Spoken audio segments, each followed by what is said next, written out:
Hey guys, welcome back to the show. Today is November 23rd, 2021, and the news is sponsored by Analog Spotlight, a group of photographic retailers and manufacturers who have joined together to support analog photographic media and help keep analog photography thriving worldwide.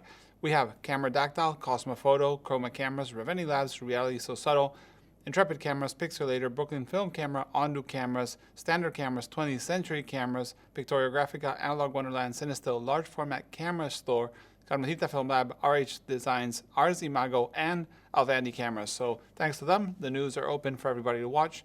Let's hear what is new in the film photography world. So last week I mentioned the TT Artisans 28mm f5.6 M mount lens. It finally has a price of $300 US.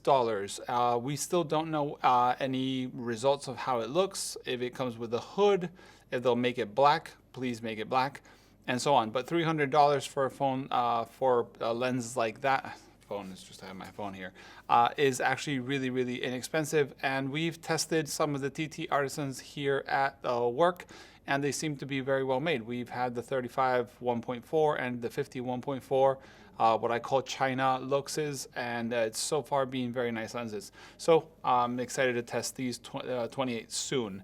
Then talking about lenses, we have Meyer Optics opening a factory.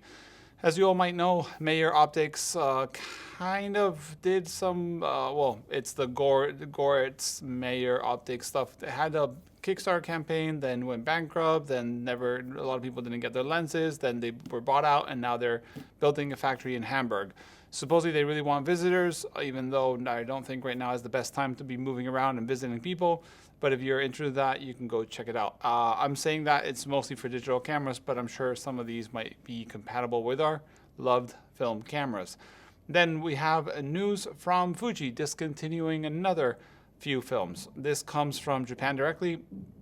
Actually, Jaime, a guy that watches from Nagoya, I'm saying that wrong for sure, wrote me and told me that they're discontinuing Fuji 100 and Superia 400, but there's a but. It's only discontinued in 24 exposures and 27 exposures. I guess that was a local market thing. They are going to continue with 36 exposure rolls. So they're not really discontinuing the film, but the length of the film. So let's not, be too scared of that. Thankfully, it's not that bad of the news. Then we have news from Japan. This comes, like I said, from Jaime. He lives in Nagoya, and there seems to be a community darkroom crowdfunding. This is for someone that's bought a house and wants to fix it up and do darkroom tutorials and classes and community and so on. It's all in Japanese. I cannot help the crowdfunding, but if you are watching this from Japan or you understand Japanese and you want to have these initiatives work, I think it's a great project to fund and help. It seems like they're almost there. I think they're asking for 2 million yens, and that doesn't seem to be a lot of money, but I think it's interesting that this is something going forward.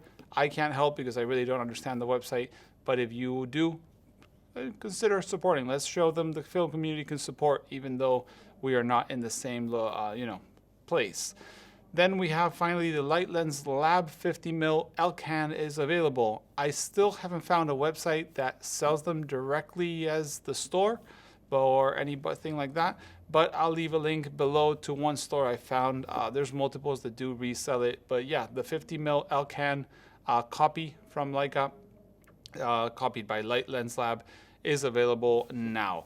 They also make like some brass version and so on, so if you're interested in that. Talking about exclusive things, we have Chroma cameras, a sponsor of the show, doing a new cube pinhole camera. This is a cube little camera that shoots pinholes into 24 by 24 exposures, so square shots on a 35mm roll, kind of like the robot cameras, which is pretty cool. And it's only 50 pounds. So if you like pinhole or you've never tried it and you want to test something fun, this is for sure something you can put in your pocket and have with you at any time. Actually have something in my pocket I can't show you. Then we have Negative Supply Basic Stand Mark II. As you know, if you're digitizing your film with a digital camera, you do want a light stand or reproduction stand or so on, Nicosphotographyshow has improved their basic stand to having a, I think, metal base, higher column, so you can scan with 100 mil. And now the base price is $299 US, so $300 for that, and it's available immediately. Then talking about something else, we have Zintax, which basically, as you know, is a Polaroid or Fuji instant square adapter for Mamiya RZ67s. And he's had problems with his Instagram account. He created a website, which I'll leave the link below, but he's made a little story of how he created the Zintax. Honestly, I think it's really interesting that someone out of the blue, not a company, no Kickstarter, just created a Polaroid alternative to FP100C for Mamiya RZ backs, and a lot of people have done videos on them, and they seem to be working very well. So that's cool news if you are interested in that. Then I posted the other day on Camera Rescue Stories the Ocaro filter. This is like a contrast filter for Barnack cameras. And I say Barnack, I don't know if it works for the Russian copies or others, or Latex and so on. But it's like an orange filter that you put on the rangefinder, and it creates contrast through the patch. I found it really cool. I'll leave a video somewhere of what I saw and how cool it is. But I found a company in, I think, Japan or China that makes them new, let's say. They seem to be hard to find. So if you are a Barnack user and you miss seeing that patch properly, this is a really cool solution. If you do have a rangefinder and you don't have that option, you can always use a little bit of color tape on where the patch gets its light, and it'll give you a colored patch. That's a trick for the Olympus XA. With a blue tape, you can see the patch much better. That's a little tip.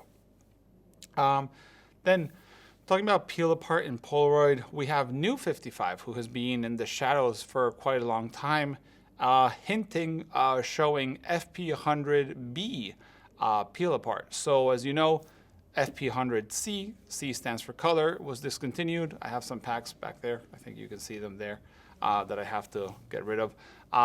Basically had its cousin, the B, the black, which was black and white instant photography. New 55 seemed to be working on some sort of like one instant, one shot peel apart option for the FP100B, which is long time discontinued, which is very cool. I hope they do succeed because it's kind of cool. Then we would have two players, one instant and New 55 making peel apart film, which is really, really cool. Then we have a fellow YouTuber, Willem Verbeek, making a line of bags. I think he announced a long time ago that he was really interested in making bags, like, you know, normal bags, handbags, fanny packs, and stuff like that. And he's finally launched a brand called Long Weekend with, I think, his girlfriend, if I'm not wrong. And they've partnered with Moment, the people that have the filters for iPhones and lenses and all these things. And they've made these pretty cool looking bags. And I'm mentioning this first because he's a fellow film YouTuber, and second because he's made even film pouches. So he's made like everyday bags for going to shoot and having film, so you can have exposed film, unexposed film, and so on. Of course, you can use it for anything else, but I think it's pretty cool to support other people creating things towards the film community. So yeah, that's basically the news for this week. As always, thanks for the sponsors for keeping it, you know, free for everybody, thanks to the Patreons and so on. And if you have any information, you can send an email below. And I should do a review on this camera. It's a Indiana Jones special edition. And it actually has a hot shoe, which works with my Mets. So let me know if you want to see that soon. Yeah, thanks for watching, guys. See you in the next one. Bye.